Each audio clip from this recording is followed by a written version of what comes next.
Have you ever asked yourself, why do we suffer if nothing in this life is permanent?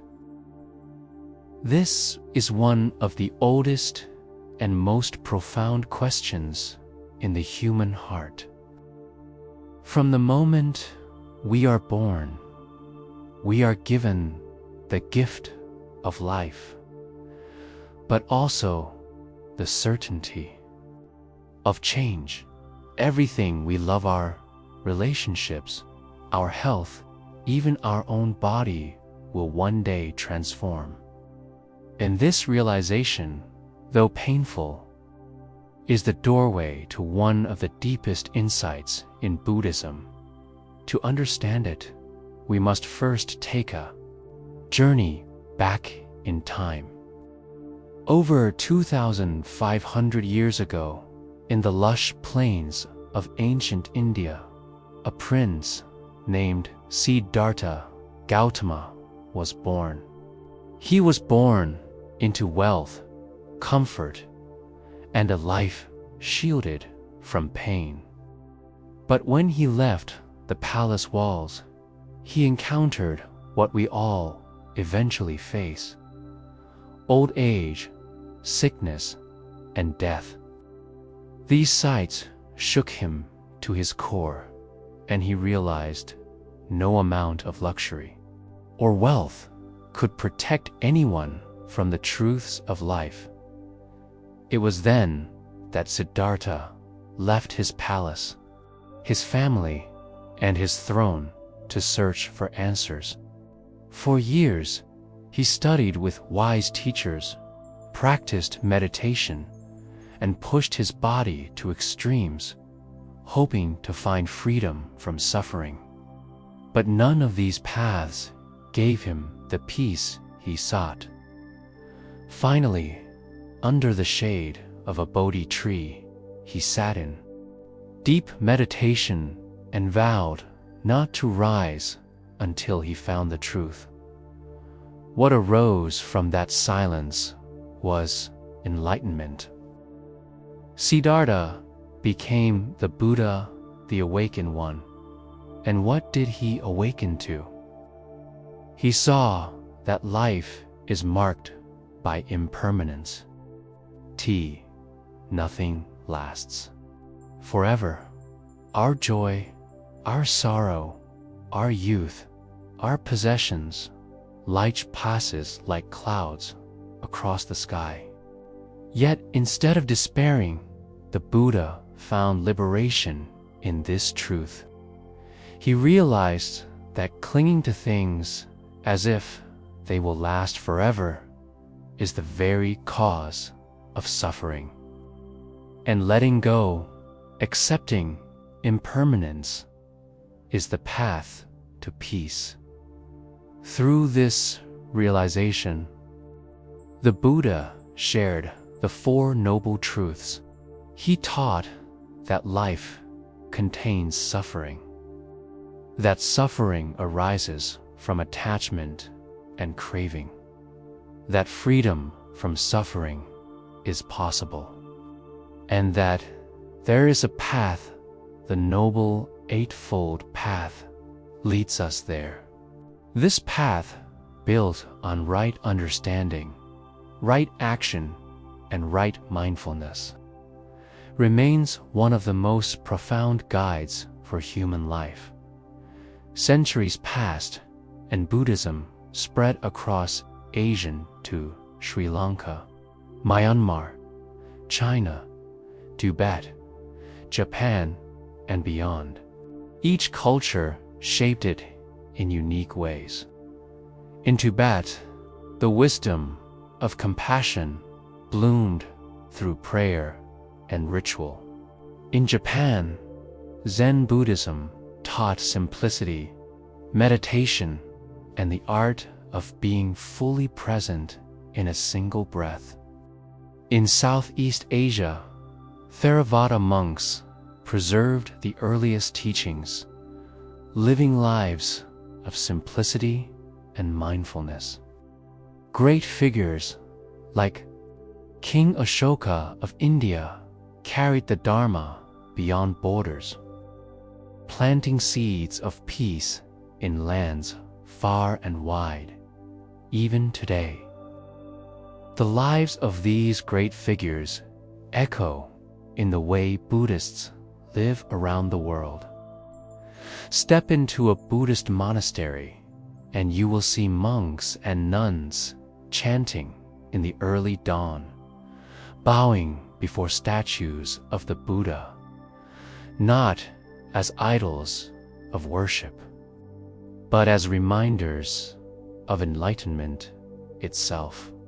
Lay Buddhists, ordinary people, practice generosity, offering food and support to monks, while also bringing mindfulness into their daily lives.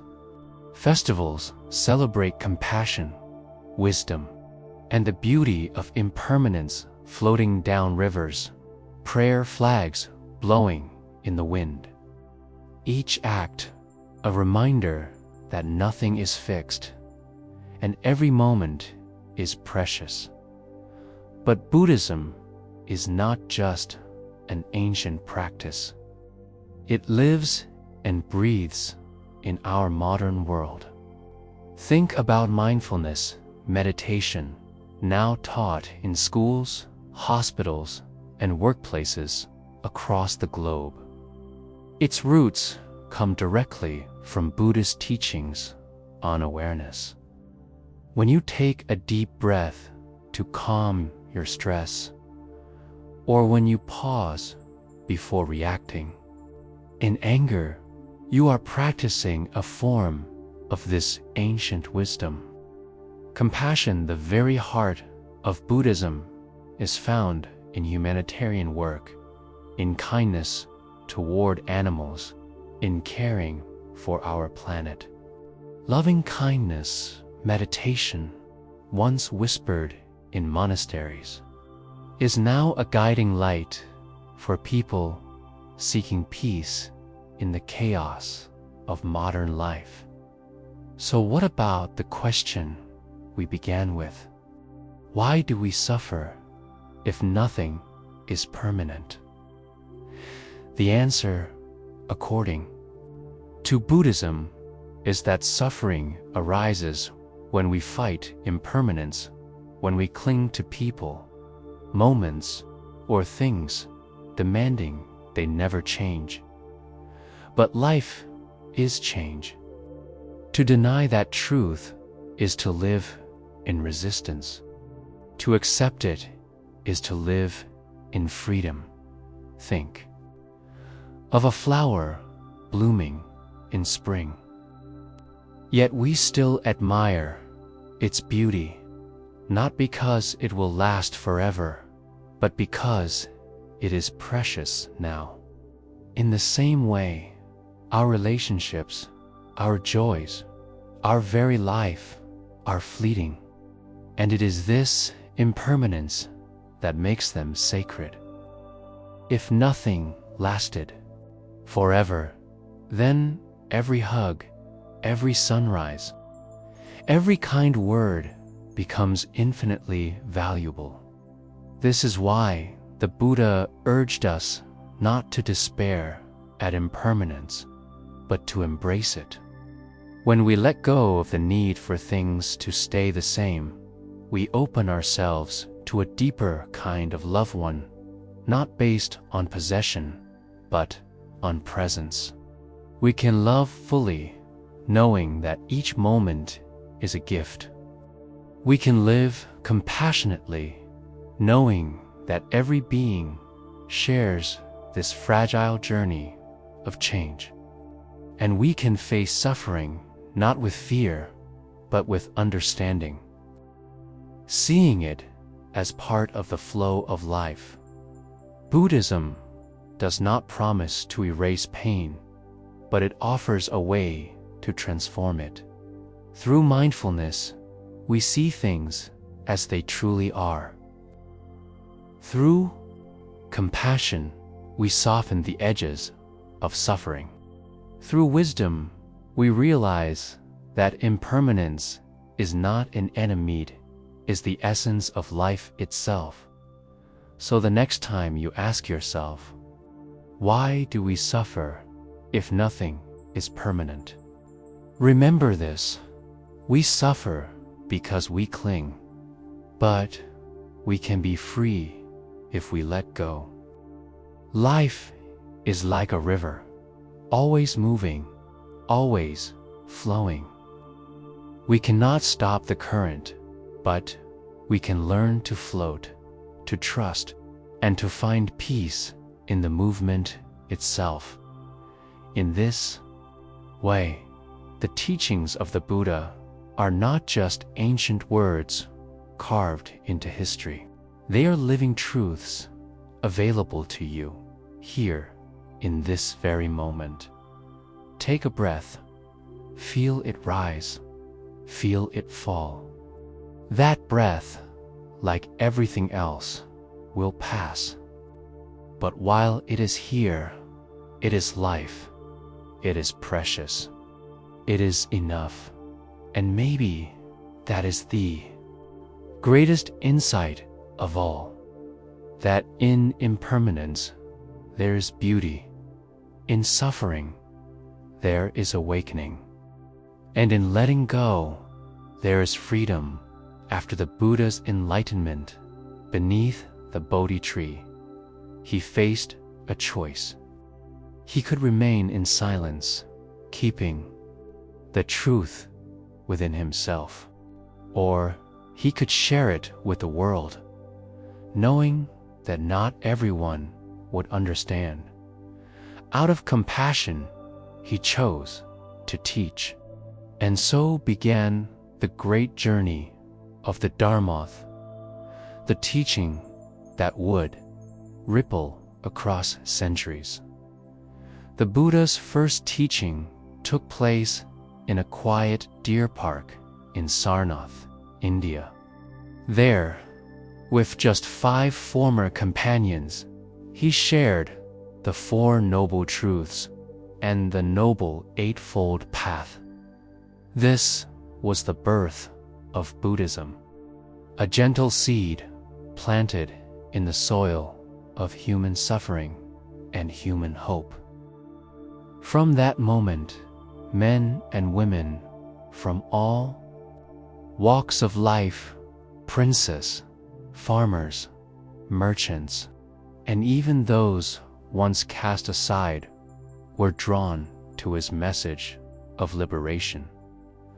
As years passed, the Buddha gathered a sangha, a community of monks and nuns dedicated to practicing his teachings. They wore simple robes, carried only what they needed, and lived lives of mindfulness, meditation, and compassion. They walked from village to village, relying on the generosity of the people for food, while offering teachings, guidance, and blessings.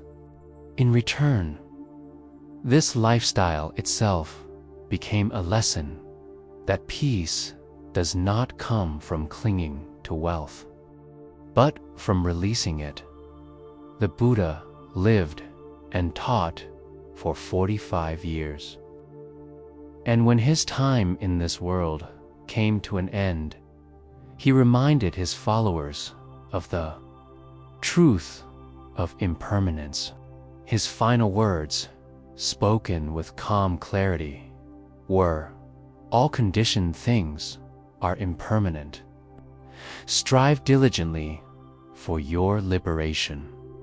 With that, the Buddha entered parinirvana state, beyond birth and death. But his story did not end there. His disciples carried his message across India and beyond. Great councils were held, where monks gathered to preserve his teachings in oral tradition, reciting word by word so that the Dharma would not be lost. These recitations later became the sacred scriptures known as the Tripitaka, or the 3 baskets of teachings guiding generations yet to come.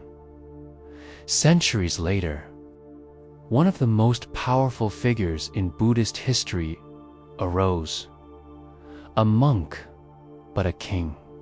His name was Ashoka, ruler of the Maurya Empire in India. After witnessing the horrors of war, Ashoka turned to the Dharma. He embraced Buddhism, spreading its teachings not with the sword, but with compassion. He built monasteries, sent missionaries to far-off lands, and inscribed the Buddha's wisdom on stone pillars across his empire. Thanks to Ashoka's devotion, Buddhism reached Sri Lanka, Nepal, and Central Asia, carrying the light of compassion far beyond its birthplace.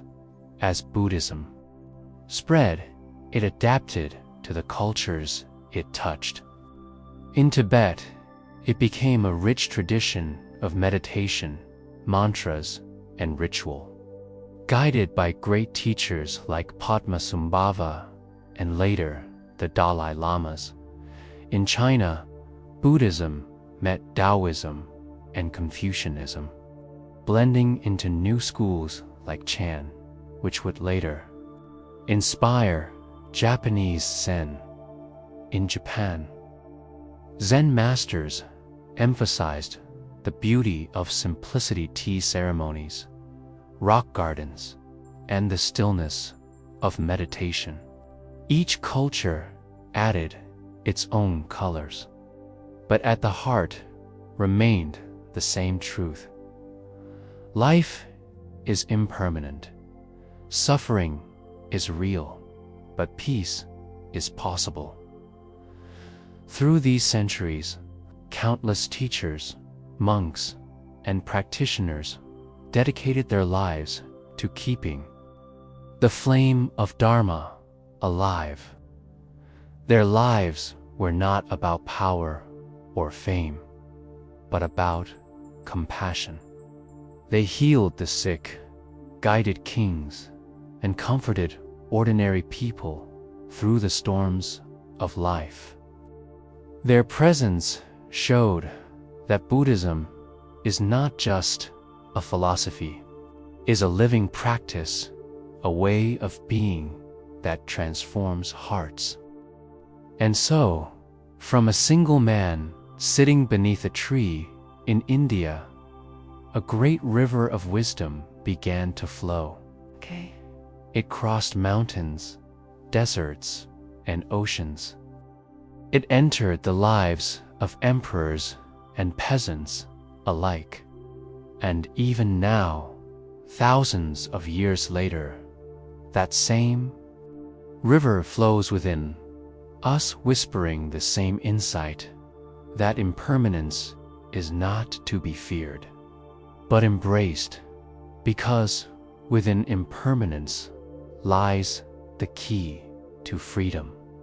Today, though centuries have passed since the Buddha walked this earth, his teachings are still alive, living in the hearts, words, and actions of millions of Buddhists around the world.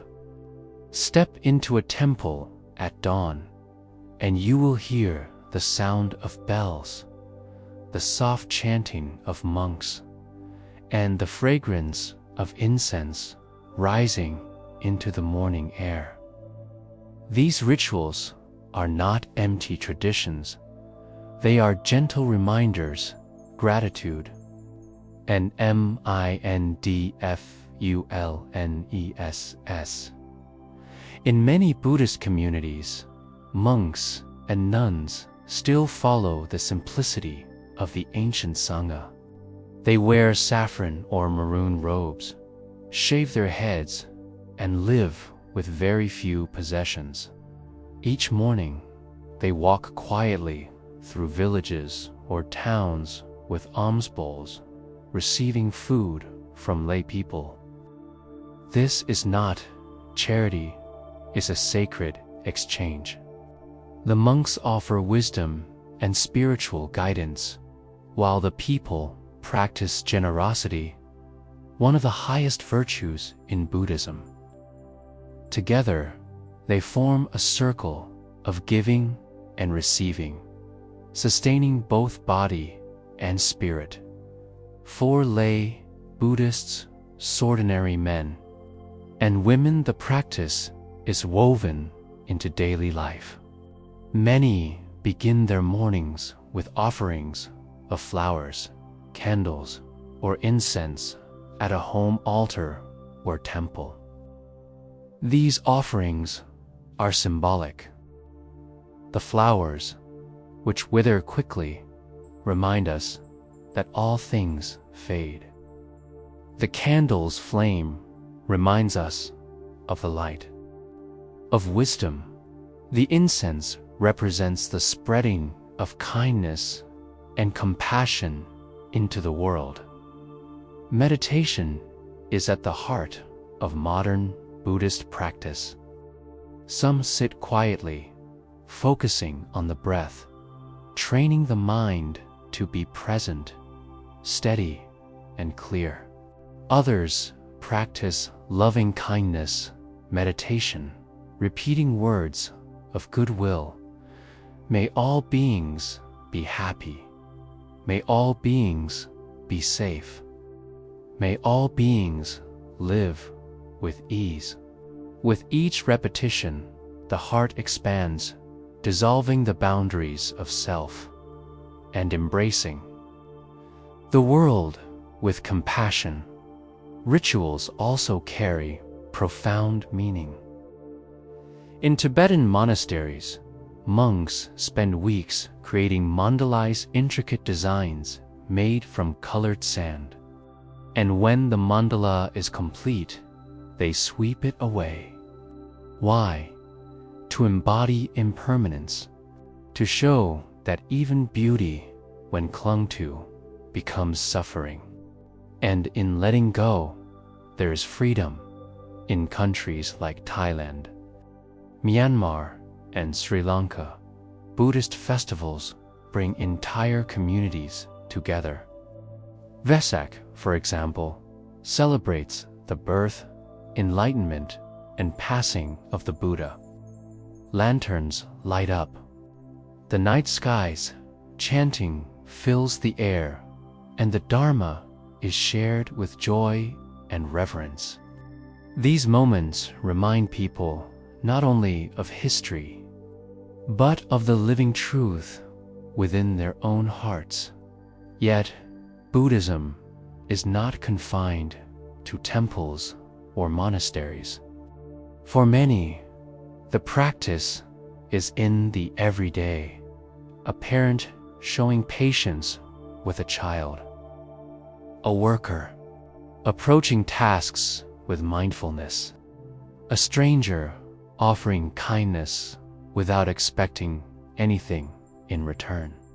These small, quiet acts of compassion and awareness are no less sacred than the grandest rituals. Even in busy modern cities, you can find meditation centers and Dharma groups.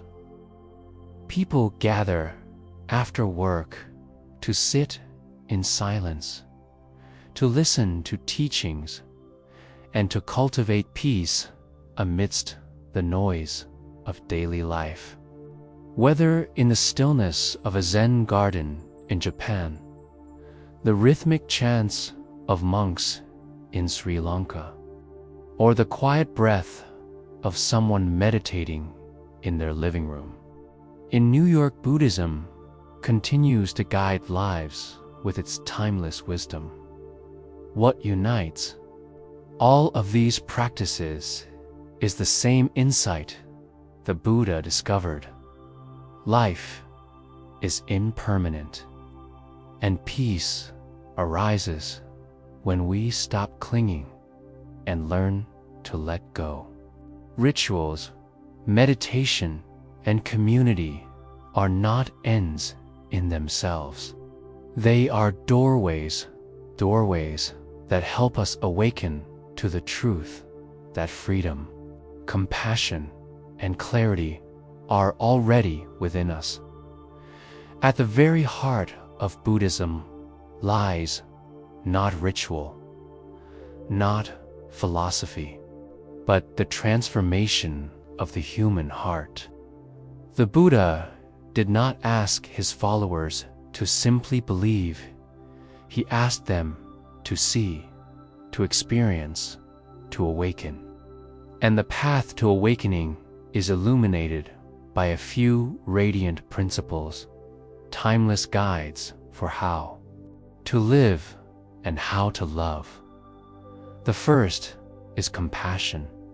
In Buddhism, compassion, karu, is not just sympathy for those who suffer. It is the deep, courageous wish to relieve that suffering, to step into another's pain and respond with kindness. To live with compassion is to recognize that no one is separate, that your joy is my joy, and your suffering is my suffering.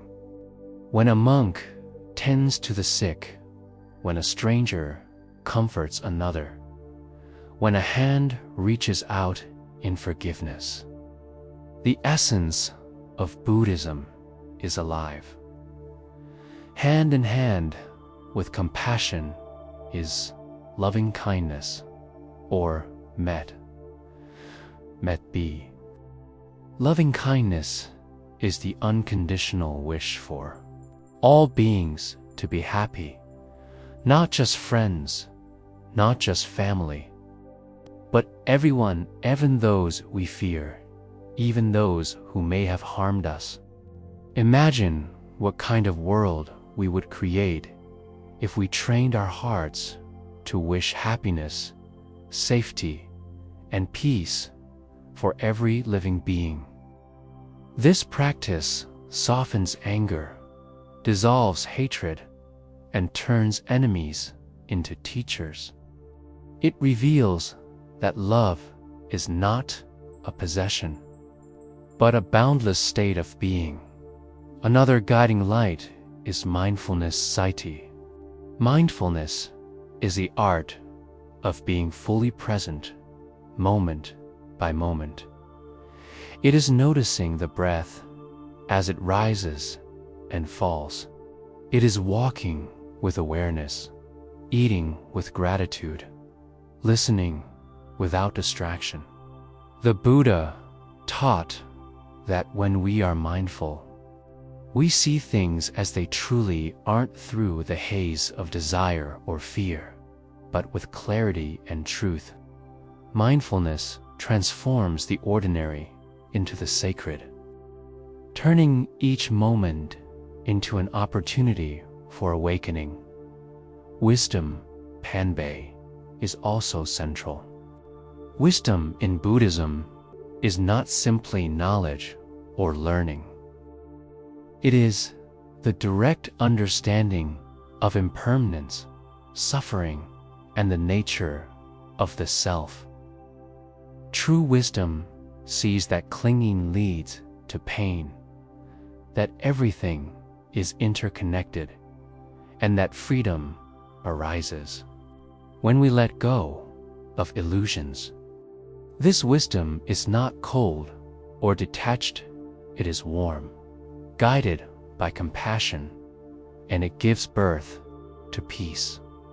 Together, these principles form the spiritual philosophy of Buddhism. They are not meant to remain in books or monasteries. They are meant to be lived. Compassion in how we treat others, loving kindness in how we think of the world, mindfulness in every action we take, wisdom in how we understand our own hearts. Imagine a life where you do not cling to anger, where you are not consumed by fear of change, where every breath is a moment of presence, and every encounter is an opportunity for kindness. This is not a distant dream. This is the very path the Buddha walked, and the path available to each of us. And perhaps the most beautiful truth is this: you do not have to be a monk or sit in a monastery to walk this path. The Buddha himself taught that awakening is possible for anyone, no matter your background, your struggles, or your story. Every act of compassion, every moment of mindfulness, every choice to let go rather than to cling, these are steps on the path of liberation. So when we ask, why do we suffer if nothing is permanent? The answer shines clearly here. We suffer when we forget these truths, but when we remember compassion, when we open to loving kindness, when we rest in mindfulness, and when we see with wisdom, suffering transforms. Impermanence becomes a teacher, and life itself becomes a path to freedom. As we look around our modern world, filled with endless distractions, constant change, and deep uncertainty, it may seem that the teachings of the Buddha belong to a faraway past, and yet, perhaps now more than ever, they shine with a profound relevance. Consider the rising interest in mindfulness. Hospitals, schools, and even large corporations are teaching people how to pause, how to breathe, how to be present. These practices, which now heal stress and anxiety for millions, are rooted in the Buddha's timeless instructions on mindfulness and meditation. They remind us that peace is not something we must chase outside ourselves. It is a state we can cultivate here and now. Compassion, too, has found new meaning in our age. In a world divided by race, class, and borders, Buddhism reminds us of interconnection, that no one is separate, and that to harm another is to harm ourselves. The principle of met-be loving kindness has inspired movements of peace, humanitarian efforts, and even environmental care, teaching us to extend our kindness not only to people, but to animals, forests, rivers, and the planet itself. We see Buddhism's wisdom quietly influencing psychology, where therapies such as mindfulness-based stress reduction or compassion-focused therapy draw directly from ancient practices. We see it in activism rooted in nonviolence, in communities choosing peace over conflict, in individuals who choose forgiveness over vengeance. Wherever people seek healing through presence, compassion, and awareness, the spirit of Buddhism is alive. But beyond society, let us turn inward. How does Buddhism speak to you right now in your own life? If you are struggling with loss, it whispers, all things are impermanent. And that truth, though painful, is also a doorway to freedom. If you are weighed down by anxiety, it offers. Breathe, be mindful, return to the present. If you are hardened by anger, it invites you. Open your heart with compassion and see the humanity even in those who hurt you. The Buddha did not ask us to worship him. He asked us to look within, to see that every one of us has the capacity for awakening, for peace, for boundless love. His life and teachings are a mirror, showing us what is already possible within our own hearts.